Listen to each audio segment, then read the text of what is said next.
Hi, I'm Rick Conlow. I'm glad you're here. We're going to talk about coaching for results, a 5-step process. Now put your hands together like this real quick. Clasp them together. Which thumb do you have on top? Take them apart, reclasp them with the other thumb on top. How's that feel? A little uncomfortable? Fold your arms. Notice which one's tucked in. Unfold them and fold them the other way now if you can.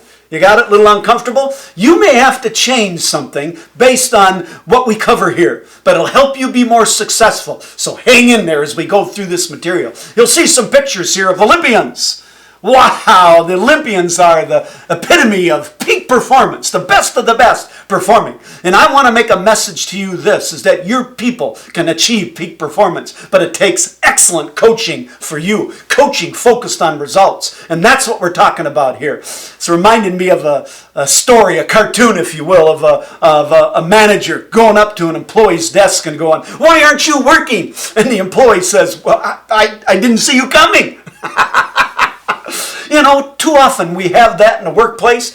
And the reason is we've got some outdated coaching techniques, like on this picture here, up in the left. The dinosaur approach, the biting our heads off, that's old school, it's outdated, it's extinct, it never worked. The drill sergeant technique, you get training, you get support, you get lots of tools and resources, but you're beating people down to be able to get them there. That doesn't work for the workplace. And then down in the bottom left, that frustration, ambiguity about what's going on, or the one on the right with the question mark, doesn't have a clue what to do. Those don't work. We got to be better than that. And what I'm focusing on is the center picture here. NCAA champion John Wooden, 12 championships. Wow, unheard of. That'd be like the football team in your city winning the Super Bowl 12 seasons in a row. Not going to happen. Let's talk about this. John Wooden was positive and constructive. So why focus on coaching? There's lots of reasons. We hear from managers their concern about their goals too big, not enough resources. We hear from managers frustration, disappointment, anxiety, fear, ambiguity. Whoa! And then some others, they want career advancement, achievement. They want to get better results, reignite their passion, more recognition for their job, pride in what they're doing. So there may be some mixed emotions there. I'm not sure where you fall. But either case, this can help you. Help your team. So why coaching? We came across the study by the Public Personnel Management Association said that if you can do ongoing training, you can get 22.4% improvement in productivity. Add coaching on top of it, you're up to 88%. In other words, it's paid off in terms of results. So what are the 3 biggest obstacles to coaching that we hear from managers? First, we see managers don't care. Others say they don't have the time. Others are just into the mode of yelling and telling. And then others don't know how to coach. This brief message that I'm sharing with you can take you out of it. Now I want you to see this slide. Write down the first thing you notice about it. Go ahead. I'll give you a second. Okay, what'd you notice? Sure, the second one is wrong. Absolutely. And you know what? That's the problem today with many of us as leaders. We focus on the negative. Why didn't we say 2 out of 3 are right? Good job. Now let's talk about that third one. See, coaching has to be done in a different way. It's not the sports coaching where there's yelling and swearing and hollering going on. That doesn't work in the workplace. Okay? We need to be different. And then who do you coach? When do you coach? Well, you coach any employee, anytime, scheduled and a formal coaching and unscheduled for informal coaching. Coaching is an ongoing process to develop the skills of your team and to improve results. That's what we're after. Coaching is not counseling sessions to deal with their personal problems. Most organizations today have resources that you can refer people to, or your human resource department to be able to do that. So there's 2 kinds of coaching, informal and formal. Informal coaching is really about your day-to-day interactions. Here's what we teach managers, is everything counts. Any interaction, a text, a phone call, an email, a brief encounter, a chance encounter, a planned scheduled phone contact, all of that, a team meeting makes a difference. And how you show up in what you say and do can reinforce the goals you have for your team and reinforce your values and your expectations. So we need to be aware of that in terms of what we do. Formal coaching is the scheduled, structured, one-on-one time. I want to spend a little more time on that in a 5-step process. Here we go. First, you sit down with somebody, you review goals and expectations, but you ask them, so Jared, what are your goals? Let him tell you Why? Because now you learn, where is this employee? And then you set plans. So how are we going to move forward? What do you think we can do to move forward? Notice we ask him, what do you think will work? What do you think we may have obstacles on? You build a plan together. And then over time, you assess performance in extra scheduled meetings that you have. How often should you coach? The closer your employee is to the customer, the more often you need to have. So people on the telephone have hundreds of customers. You probably need to coach them regularly, daily, if not weekly. People who have fewer customers, maybe monthly or quarterly is a guideline to be able to do that.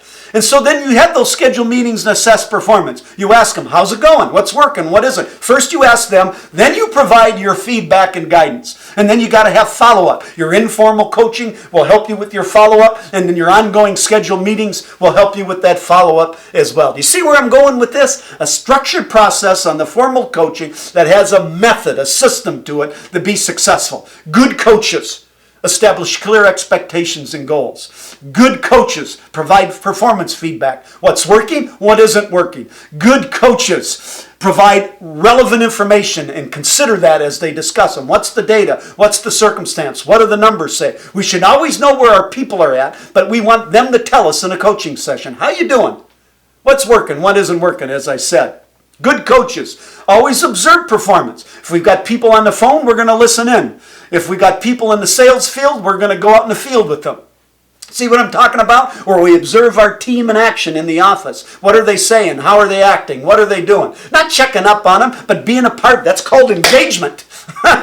Seems to be a forgotten word. Leadership engagement leads to employee engagement. Then you need to know your staff. What do they do? What gets them excited? You know, the number one reason why people go to work today, because they have to. The alarm went off. And they seem to mope around in the workplace, then boom, 5 o'clock comes, wow, they're out of there to go out and get involved in community activities, church activities, something they're really passionate about. Our job as a leader, and we can do it through our coaching, is to influence them positively so they have that same energy and enthusiasm. So that's what I'm talking about, knowing your team.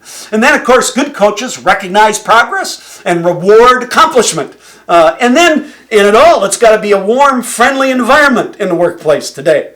You know, it's not going to work yelling and screaming. It's not going to be work like that football coach is on the sideline screaming at his team when they get a fumble or make a mental mistake. That doesn't work in the workplace today. That's archaic. People don't have time for that. They don't want that. The millennials don't want that. The baby boomers never wanted that.